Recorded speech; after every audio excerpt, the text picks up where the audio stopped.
Welcome, I'm Ariane van Mancius, as said, and there's one difficult word in this presentation, the PPWR. Sometimes I'll walk over the word. I'll take you along today. A little bit about our agency.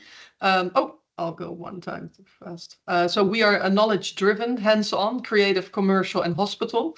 My background is in the hotel and catering and aviation industry. And 13 years ago, I swapped channel from airlines to retail food service and airlines.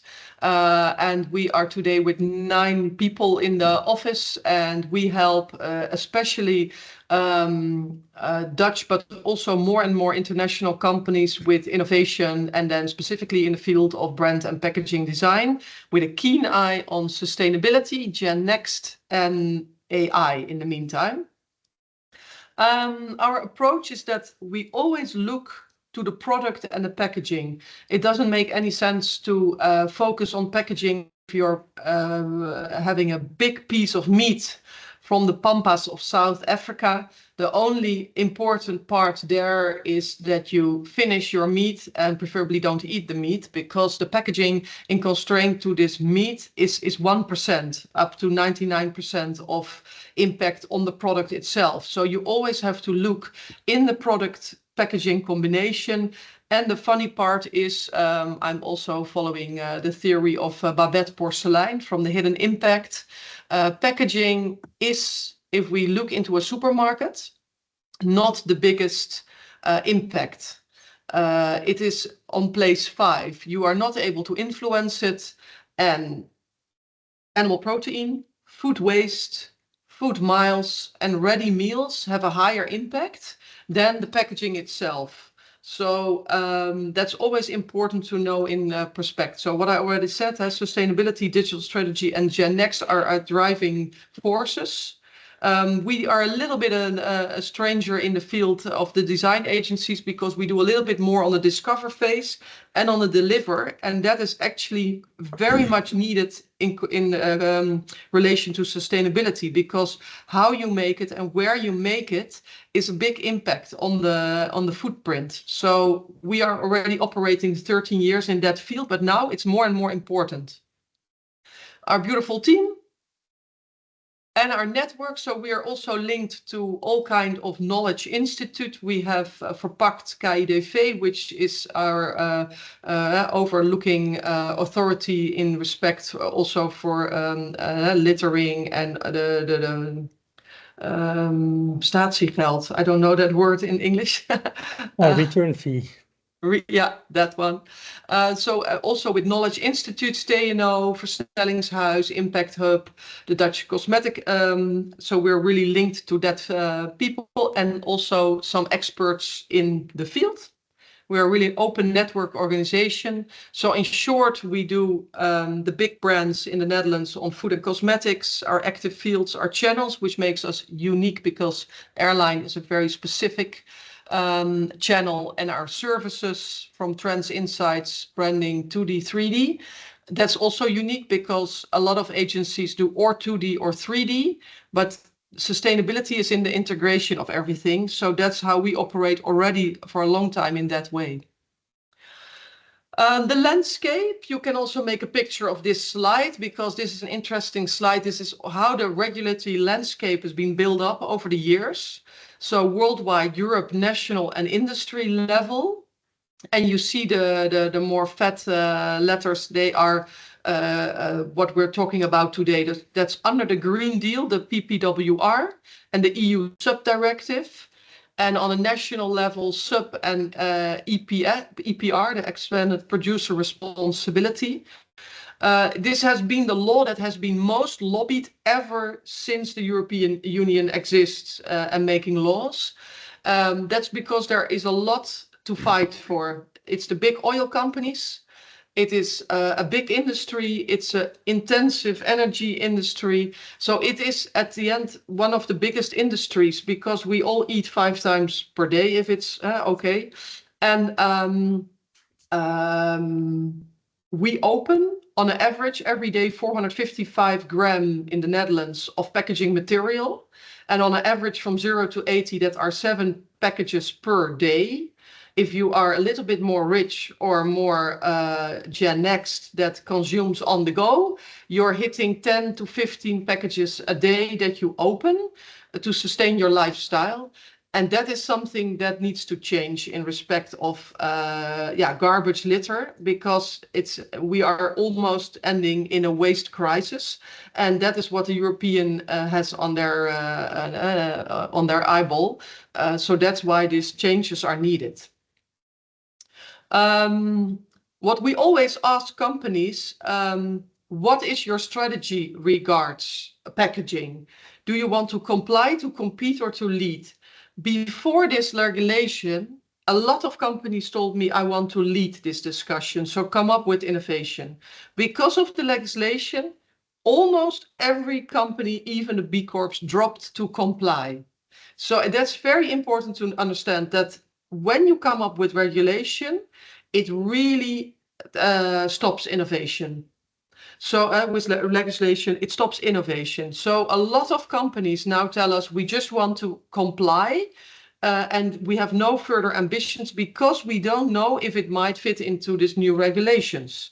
So that is really a downside on this regulation. On the other hand, if the whole big mass goes into the right direction, the impact is bigger than just some companies. So that also has a story.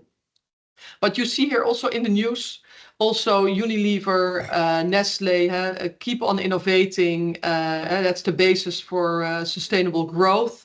But Shell also made new climate prestations. Unilever really lowered their ambitions on sustainability. So you already see that the big companies are also heading to this comply strategy.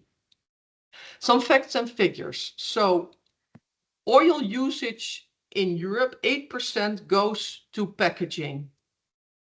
From this 8%, 39% goes into, if you look to the complete sector, is packaging. So that is the biggest. And from that 39%, 2/3 is food and 1/3 is non-food. So food packaging is absolutely one to watch. Any questions about this? Sometimes I get it. So 8%, almost 40%, and then 67%. So it's really one of the biggest plastic packaging tabs to look at. Important to know is that if people ask me if I'm drinking a beer in the local cafe, is, oh, tell me you're in sustainable packaging. What are the new materials?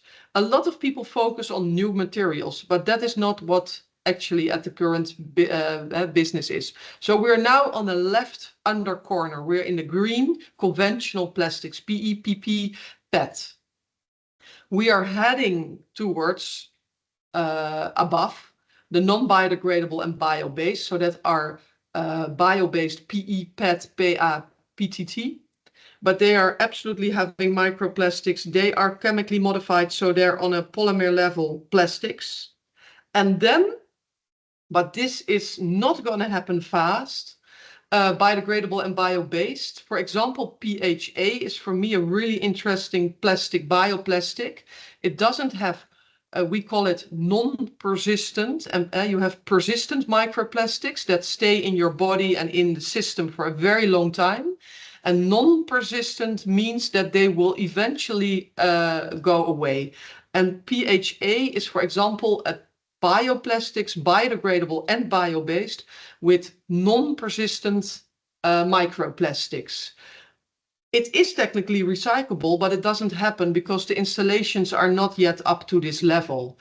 Myself and my company are really a pro on that material, but it's 6 times more expensive at the moment than current plastics. And you can literally make it from anything. You can make it from the water that comes from the toilet. You can make it from cooking oil, old cooking oil. You can make it literally from everything, because the microbacteria, they produce a sort of a lipid, and that makes this plastic. It's not plastic free because it's chemically modified, but it comes from a different source. I think it takes up to 30 years and a big micro bead scandal before this will be bigger because it looks promising, but the lobby of the big oil companies and the systems is too big. Now, why are they introducing this regulation? The current EU packaging directive lacks sufficient impact. Harmonization over the European Union is absolutely needed because a Unilever delivers in every country. So for every specific country, different regulation doesn't help the system. And sustainability packaging is inefficient, recyclable, reused too little, and contains too little recycled content. And that's why we need to change. In Holland, 177 kilogram of waste per person per year, that needs to be lowered. 36% packaging without household waste, so is packaging. And 42% of plastic is recycled at the current system. And there is also a campaign now from Verpakt. If you empty your package, we can recycle more. We are almost on our maximum at the moment. This will not come up to 80% very soon. The packaging and waste regulation comes from the Green Deal, the Circular Economy Action Plan. And then you have the strategy for, oh, I have to move you all, otherwise I cannot see. Oh, no, you're not movable. For plastics and the sub-directive. The PPWD has been formed in 1994, and it was focused on producers and importers, and now they're also focusing on the end use. So this is absolutely a new and big law. So before the PPWR is a regulation, the packaging directive was not, it was a directive. There is less room for customization per member state, so it's more harmonized. Company must adapt immediately. Company must be EU-wide compliant, and stricter enforcement is possible. So before it was a directive and now a regulation. What you see is we are currently in the timeline of the PPWR, we are just a little bit. I have to move it to 2025, and the Parliament approved in 2024, and in 2026 the initial measures are going to effect. So in Q2 2026, the first impact will be seen. And what do we see then? Is that the PPWR goes a little bit slower than the sub, but what you will see, the sub is about single-use plastics. So it was a deposit on PET bans, subcharges and reusable standards, deposit on cans, the EPR on plastic and also littering, the plastic surcharge, the reusable tableware, which is still not really evolving because of many, that is a speech on its own about reusable. The caps attached, that's what you see now a lot, with a lot of frustration, sometimes on milk bottles. The bottle collection and the recycled content in PET. And then the next regulation will be in Q3 2026 on a reduction, for example, on single-use items as ketchup and mayonnaise. And later I will show you what we did with that. But what you see is that the sub and the PPWR have different lines. So where the sub is going more gradually, the PPWR is going after 2026, and it's not yet. So we haven't seen yet a lot of it. Will go tremendous up after 2026 because of the current situation of war and instability and European political climate. We predict that some restrictions will be lowered down or slowed down, but still it will be a hockey stick. Still a lot is coming. Now, action required. What is the focus points of this is less packaging waste, because we're entering a waste crisis, more reuse and refill, still very difficult, but it needs to be in place. Higher quality of recycling, better recycling, more recycled content, so a part of recycled content in a bottle or a container, and a detailed administration. I'll walk through some particles. For example, recyclability, that one is very important. All packaging must be recyclable. You see that, for example, the Pringle case, that was consisting out of an iron underpart and a seal and a plastic top.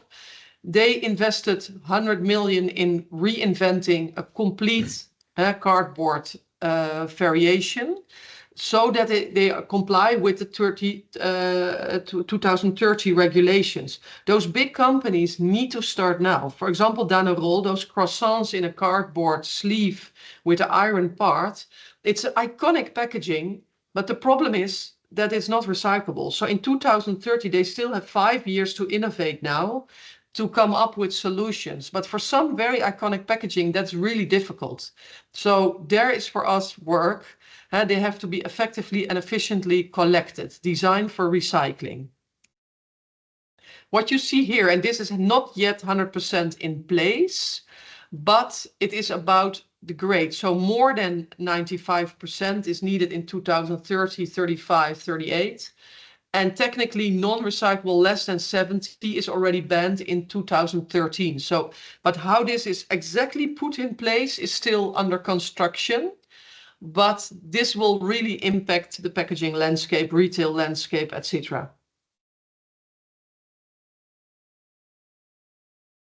And the recycle checks will form the basis in the Netherlands for the recycle class. That's put out by Verpakt, the organization. And the recycling classes will form the basis for the rate differentiation, because you get discounts on some products or materials in order to promote that. You see it here. So that in the Netherlands, it makes impact to do recycling, to do the deposit system. And in the Netherlands, we are doing okay. The obligatory in 2023-25. You see it's going a little bit higher, sometimes a little bit lower. And in Holland, you see the right column. We are doing it in many parts. We're doing it right. But in plastic, that is always the big difficulty. That are the lowest rates, plastic and wood. And that's not so easily solved. Then the use of recycled content. So that is the part of recycled content. We did a study 3 years ago. Is there enough recyclaat, how we call it, for this law? The answer is no. So what will happen is we will get in a squeeze, because especially the big companies like Coca-Cola, Pepsi-Cola, Nestle, Unilever, they need to comply to these regulations. But there is not enough recyclaat. So what is happening? For example, China is now dumping its PET on the European market. And they say that it's recycled PET because they get a higher price. But they recycle virgin PET in their own factory. So they are just making their own system from virgin to recycled and ask for a higher price. And that's because the level playing field of this plastic is not in place yet. There is not a VIT that taxes virgin plastics more than recyclaat. So this level playing field first needs to change, and it will not soon because of the big oil companies. But recyclaat is more expensive than virgin material, and that's a system fault in my belief. And another downside of recyclaat is that it per definition has more microplastics because of the wear and tear in the chemical recycling. So it also for the human being, not always that healthy, but those studies further need to be established and come out, the results of that. So this is a difficult one because there is not enough, and there is a law that is quite firm, and there is a downside on the human part. So what you see here is, in the meantime, especially this category, we call it flexible. So that's not rigid packaging, it's a difficult one. And all the ships packaging or the KitKat wrappers is a very difficult, first for littering, if it comes in nature. And secondly, it's not highly recycled because of the thinness and the colors and the aluminium in the inside of the bags. So this can only be chemically recycled, not mechanically recycled, but chemically recycled. So if you see here 50% recycled plastic, then it's a chemical recycled content in this packaging. This we will see more and more. but this is not so easy, and it will also higher the price of the packaging. That's why Lay's came up with a cardboard box that is extremely bespoke under younger generation, because it was much more expensive and there was less chips in, and there is a lot more grammage, because a chips bag is 7 gram and a cardboard container is something like 40 gram. So if you look to the LCA, the life cycle analysis of a chips bag versus a carton box, the box will come out less good than the package of the crisps, because it's so much more intensive to produce. Then what you see also had a use of recycled content. This is 5-year plastic recycle companies go bankrupt. The government puts a stripe through plastic tax. The recycle industry doesn't want to invest in the reuse. So the recyclers at this moment are in very heavy weather, but later, because this is one of the only resources that we have in Europe is litter. We have no cobalt, no antimonium, no. China is full of that, but in Europe we have hardly any raw materials. Then on minimization, so the ban on double walls, false walls in transport of sending packagings is a very important one, and it applies to all packaging. Empty space needs to be limited. And from 2030 onwards, empty space in packaging may be a maximum of 50%. Apply only to collective shipping electronic packaging. And filling materials are also considered empty space. So this really puts the end on the little package in the big box. Then on reuse, I can talk 1 hour on reuse. I come from the aviation industry where reuse is the standard. In the local field, it's very difficult, because the packaging needs to be used for multiple use, but a lot is leaking. People are not bringing it back. So you need a sort of a QR and a system. And only if you have up to 90% of return rate, it can be interesting. But mostly those systems have 60 to 70% return rate.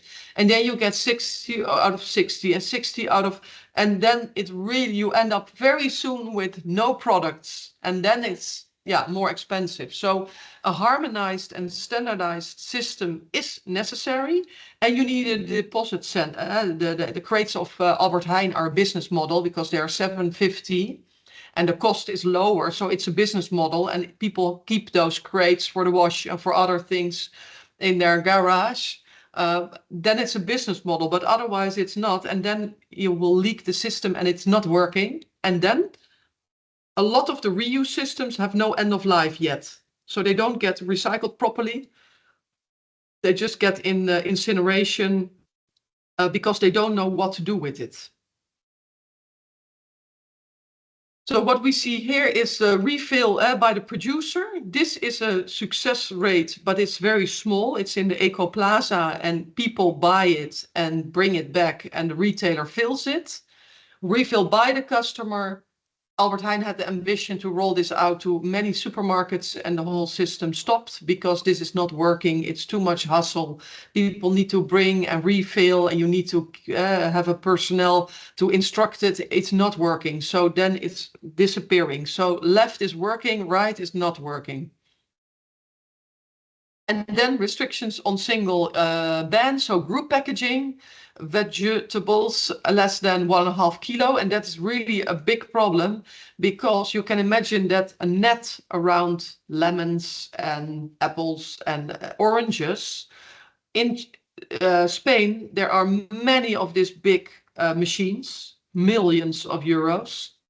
Packaging for already many times, these plastic nets with lead little things to it, but that packaging is not recyclable, and under 1.5 kilo you are not allowed to pack it. So this is really also a nightmare for retailers, because there is also their profit in that category.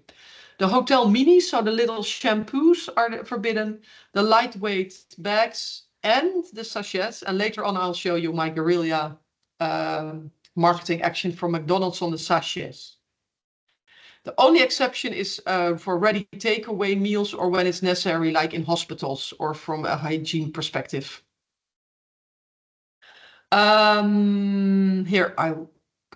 Hospitality industry, they also have a pain in this respect on the reusable alternative at no extra cost and a clear inform customers about their options. So on the side consumption is a ban on single-use plastics. In France, this is already in place, including bioplastics and packaging with added polymers. Offer reusable alternatives, but a lot of restaurants have no place for dishwashing machines, so on. So yeah, they have a problem there. Or takeaway, at least 10% needs to be reusable packaging, and that will be hired, we predict, year by year. Provide a system where reusable packaging is available, but that is difficult. Customers may bring their own packaging, and that's what in a hygiene perspective is also difficult, because if you don't wash your baskets, yeah, who is responsible for the food poisoning then? Eh? Not an easy one to tackle this. Then some other but important things are rate differentiation. So on type, on color, on material, on production method, you get a sort of a incentive. In design, we are also taking this in consideration because this amounts are now 10 cents, but I predict that in 10 years, this is €1. So this will be higher. Then the Green Claim Directive. You may not misleading information, not additional conditional claims and absolute terms. So this car runs on 100% electricity. If that is true, you may claim that, but you may not say green on the go, because that is not precise enough. And this will also have the source is the guideline on sustainable claims by the Authority for Consumers and Markets, the ACM. And this also will be soon in place and one to watch, because many companies make false claims. Then, so we focus on recycle-ready packaging. Inventory of all current packaging is needed. Banned plastic, collaborate more closely with suppliers. Suppliers know a lot. No unnecessary empty space. Implement a system for reuse. More labeling for reuse. Engage experts for specific challenges. Traceability and information. Train staff and communicate with customers. And monitor progress and adjust accordingly. That brings me to the next case. Any questions up so far on the technical part? No? Then I we'll guess go the to... questions will come after your presentation, Ariane. Yeah, okay. Then guerrilla marketing, when we were inventing this, the funny thing is you see my company name is now New Next. We put one extra leg on the M of McDonald's.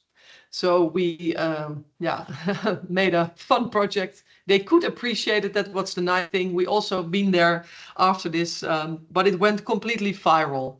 So the idea was, there was a trainee who had not a specific object. So we were in the car. What are we going to do? Now, then we thought, okay, the problem is that sachets and often in streets and in nature, you see here this bird. This happens every day because we work together with the zwervinator, who is a litter expert.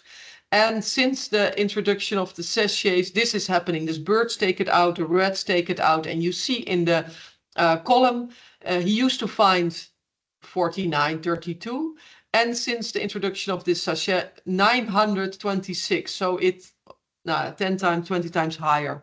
Often spread by birds and rats, even from dustbins by wind and birds, persist for 500 to 1,000 years and leave harmful microplastics in nature. Now, enough to come in action. But one few won't crack the code. So we have policy, laws and regulations. We have technical insights and consumer behavior. Dutch people love sauce and love dipping. So years of fries in this container. It's a big business model for McDonald's. It's 19 billion sauce units per year in the EU. 19 billion times 70 cents. So a small calculation makes that it's 3 to 4 billion of sales turnover with a lot of margin. But because of the sub-regulation, the container was not anymore allowed. So they went over to the sachet, which is even a worse nightmare. And that also for consumers. So have from a single-use plastic packaging for condiments, so the sauce sachets that they have now will be forbidden around the 1st of January 2030. So from now we have 5 years on to also eliminate that sauce unit. But then it became more difficult because the best packaging speaks the consumer's language. A lot of rest in peace the dip, skip the dip, take your scissors, because sorry McDonald's, but this is not really a vibe. Younger generations don't like the sachets, and it went completely viral that they had to change. So we can we do plastic free was the insight. Yes, we can do plastic free, but not on a sauce sachet, but with an integrated sauce sachet in the plastic packaging. So from idea to design, we took sustainability, makeable, policy, price, technical specifications, feasibility, and consumer behavior.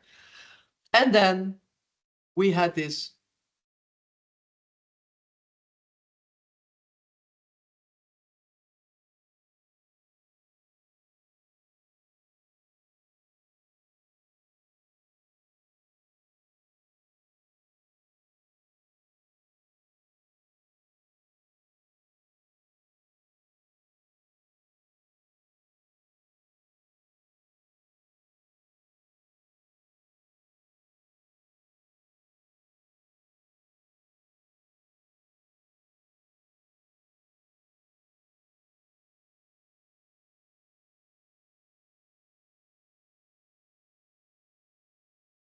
We made a funny video and that went completely viral.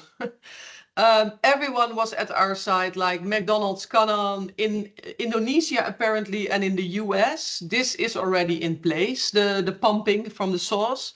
We made a design based on their iconic packaging because we respect branding, but with an integrated sauce sachet and with a plastic-free coating. So no sub-regulations. It will go in nature if it ends there, not for 500 years. And it's so big that birds cannot take this in their mouth. And we start pumping again. So iconic design, plastic free, no littering, user friendly, bring back the dipping, and reclosable for on the go. Now we bring in the pump system. We have all tested that that's possible even with paying systems. But of course, McDonald's doesn't want this because it's now more easy. It is a good business model. And yeah, the regulation is just 5 years later. So the natural coating, the good barriers, fully biodegradable, no chemical modifications, so real plastic free, and no subtaxes. So we had over 500,000 views, over 1,600 reactions. We were in the news and we had overwhelmingly positive reaction. So it brought a lot to it. So we went to McDonald's, they heard us, but of course, we kept on mailing them, but they are busy with some things. We don't know what. We hope this idea. But what about recycling? People were asking about recycling, a design where the packaging ends, not for where it starts. This ends a lot in littering or in public bins, and public bins will not be recycled because there's also dog shit in and other things. So that's all incineration. So we know that 80% of the McDonald's packaging ends in spatial design. So recycling is not really in place. Now, I always look one step further into the future, inspiring others, bring a change in a positive way because people are really fed up with negative news. Fuel innovation. We are designers, not distributors, not producers. Thank you. Thank you, Ariane. Regulations, technology, behavior, lobbying, assessments. I've heard many boundaries basically through sustainability, but I think that you showed also how smart rethinking can help us leading to the next steps. So thanks for your presentation, really interesting. Thank you. Any questions? And that's indeed now the first question. And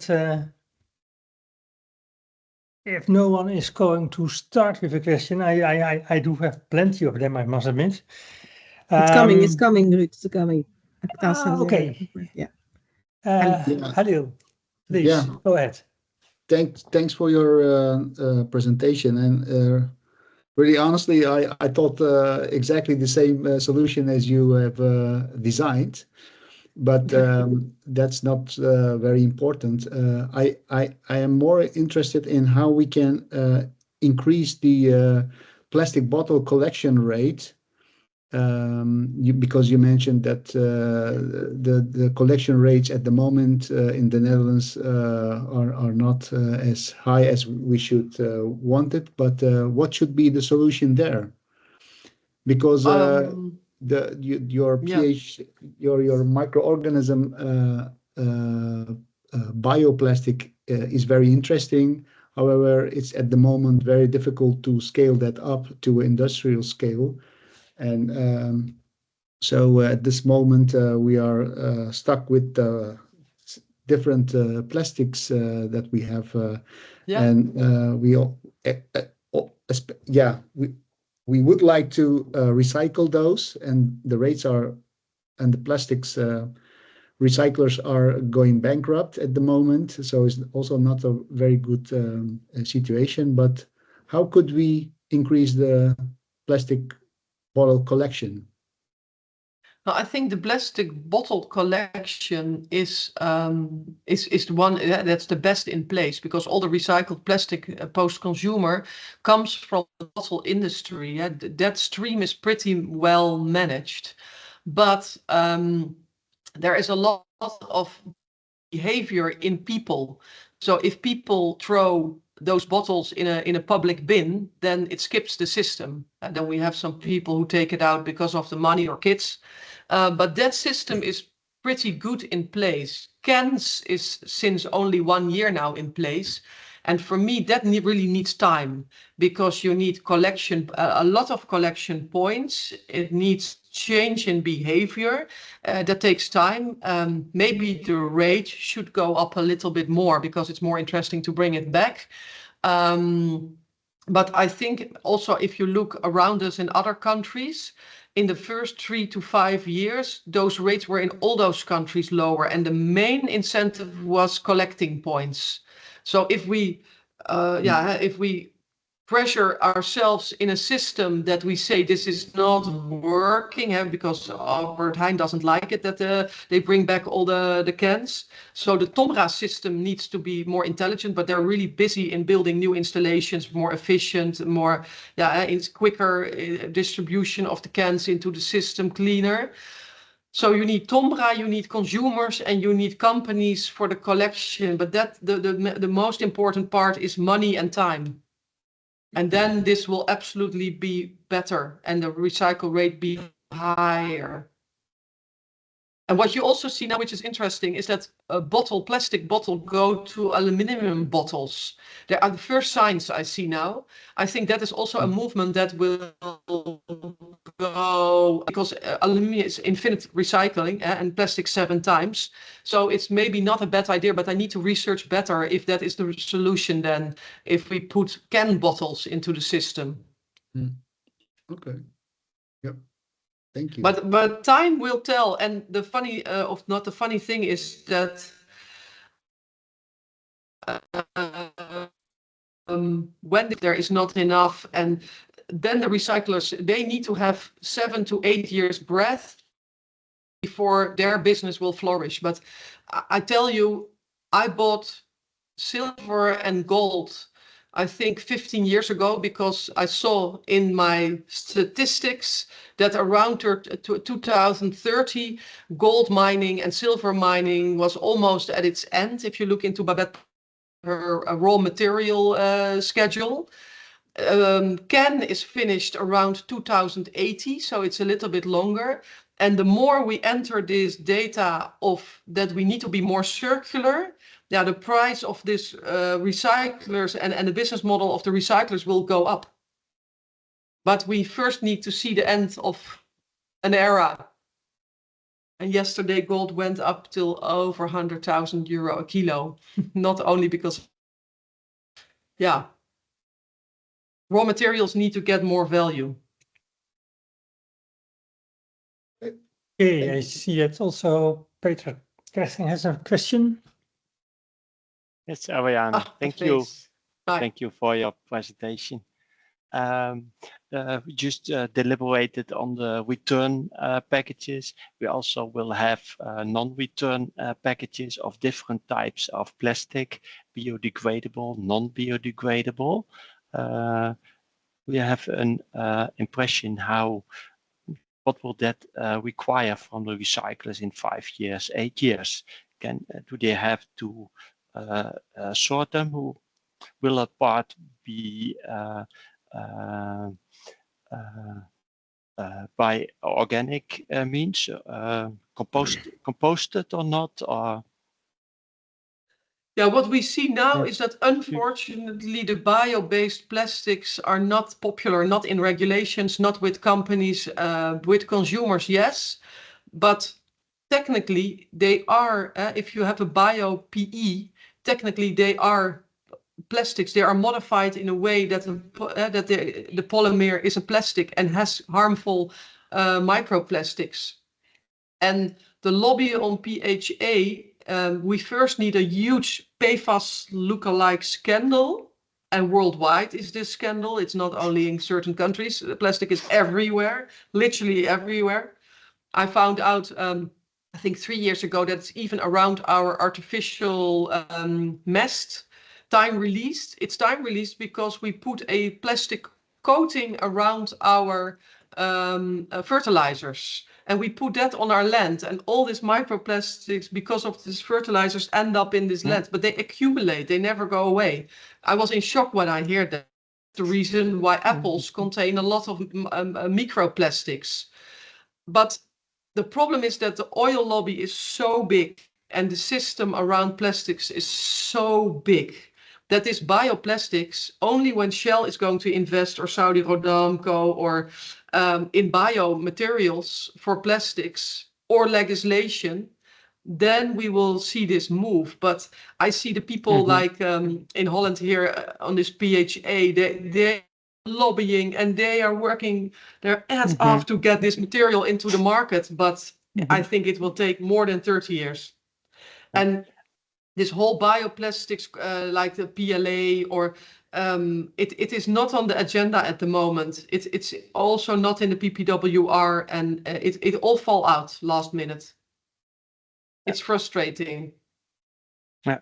So that's seems to be a waste of energy for a while, as long as it is a small substream in a large stream of non-biodegradable materials. Yeah, the recyclers are in so hard weather that they're not going to invest now in PHH installations, and you need volume for installations, and you need volume for a business model. So first we need, and that's the problem, we need to push for the volume, otherwise the recycling and the infrastructure is not going to set in place.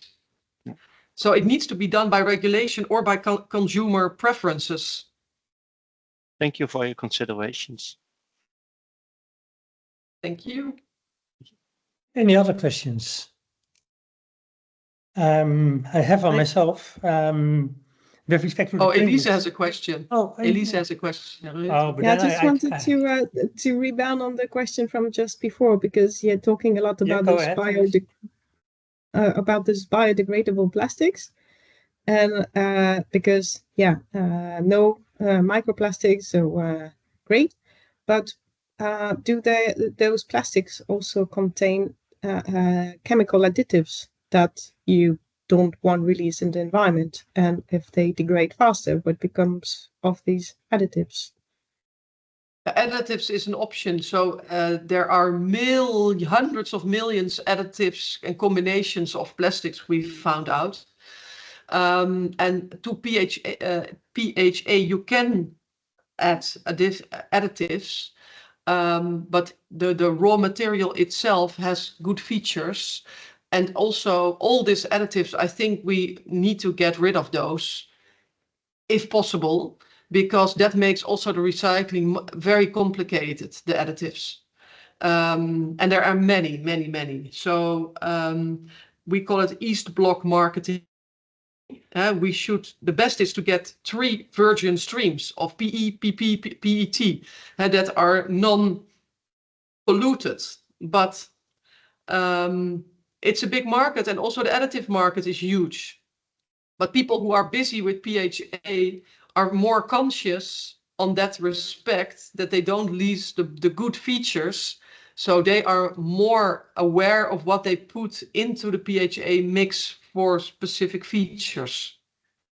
I thought additives, to my little knowledge, additives were used also to make the product last longer under UV light or those kind of things. So then if you put less additives, then your product has I mean, maybe not for food packaging, but for, I don't know, things that stay in the sun, like plant pots or these sort of things. Maybe you need those additives so that you extend the life of the product and it degrades later. So I don't quite. What happens if you stop additives then? You have different additives. You have to make it softer, to make it UV resistant, to have the barrier higher. But in the recycling, they are looking into it. So if you have seal additives to make it sealable, those percentages are set in the new regulation, so that not be so much percentage of the total, because then it's in the recycling. On all the other additives, it's more difficult because sometimes they just don't know what puts inside. That is also the concern of Ulfe Tode van Velzen from the WUR. He said, we don't know so much about this recyclate. We are now screaming, we need to put 30% recyclate in our packaging. But if you mix those additives, it becomes like ink on a paper. It goes all inside the product. And that is not being tested on large scale at the moment. There is really a gray area on that.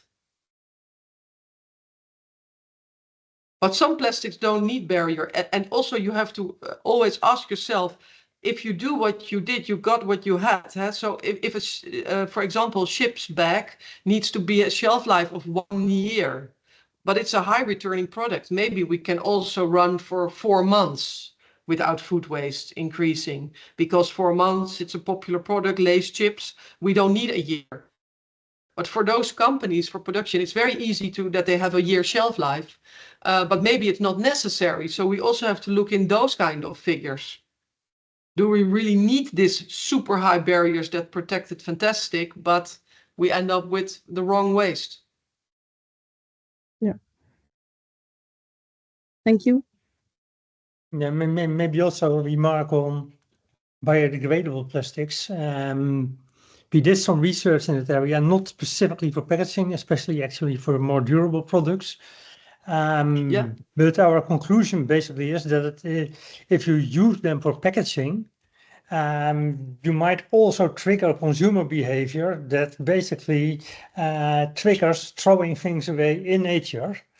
With some potential use disadvantages. Of course, you just increase the amount of litter. But also biodegradation does not also always lead to carbon dioxide. Dependent on the conditions, it can also lead to methane formation, which is, for instance, well known from all kinds of solid waste deposits. And if you do it that way, you might reduce litter in the end because the microplastics disintegrate.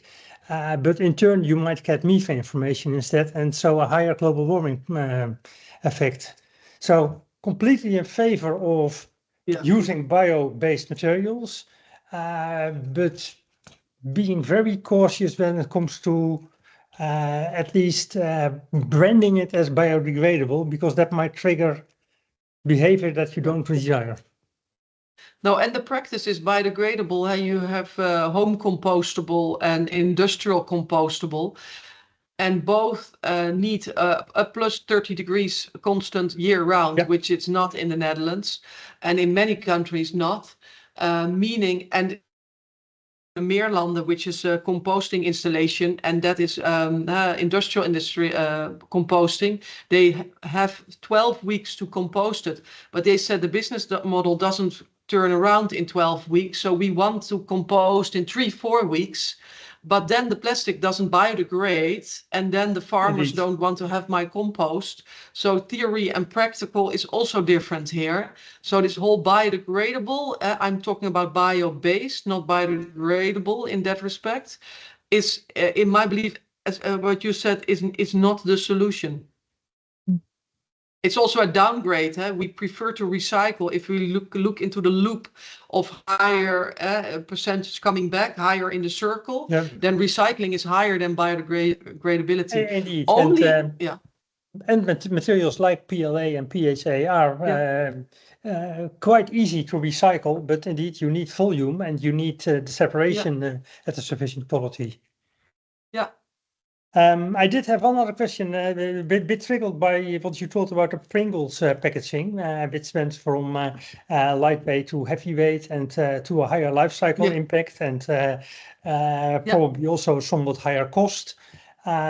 Basically, that mentions all kinds of things that I think especially the oil lobby uses against this type of packaging. And LCAs, of course, are strongly dominated by climate change. And they don't take microplastics into account at all. No. And if you talk about no extra cost, that means no extra costs for the manufacturer. But the cost for society, which is hidden in the entire system, is left out of scope. So by going in this frame of life cycle assessment, manufacturing cost, don't we basically block a transition that is required by already providing the arguments that others use to basically oppose any further developments? Yeah, I also have been very busy. I was the founder of the first true price cafe in the world, in where I deep dived into true pricing. So that's the commercial price plus social cost plus ecological cost. If you look to the true price of a packaging, then you take account also all this kind of stuff like CO2, water, but also underpayment, under-earning, harmful chemicals, etc. Yes, I think that that's the same for a flight ticket. Nobody is paying for your CO2, and this €12 that KLM asks is not enough to compensate it. So for a lot of things, the mining of oil, the digging of oil, the end of life, nobody is really paying for that. So I absolutely promote true price on packaging, but it is a difficult, a lot of calculation. But true, a lot is not taken in account. The whole end of life is not taken in account yet. But we are added in the planet Earth is the home of mankind, and we just use it as a garbage belt or our oceans. So we need, this is such a huge problem in my belief, but it's still a bit out of scope. People don't see it because you don't see a garbage belt everywhere unless you live next to it. But people are not, what we see is a complete turnaround. 5 years ago, we were really busy with this topic, and 1.5, 2 years ago, people are changing the topic, changing the plot into safety and other things, Also because it's so big that you have, as a person, less influence on the total problem. Yes, and that's why I think that regulation is needed, because otherwise people are not, gemak, ease is the biggest driver of this new generation in retail. And if that is not going to change by regulation, this problem will be bigger and bigger. Yeah, so then I think we are back where we started. Regulation is, in the end, although it might look like boundary setting, a source of innovation. In that respect, yeah. That's a nice conclusion. Going to close this session of the CFS talks. Thanks again, Ariane, for your very interesting talk, and I think the lively discussion. Next time we will have Bianca van der Zande of Signify, the former Philips Lighting, who will discuss how they deal with sustainability and their lighting sources. Thanks for your attention and goodbye. Thank you. Thank you. Bye-bye. Thank you. Wil jij nog even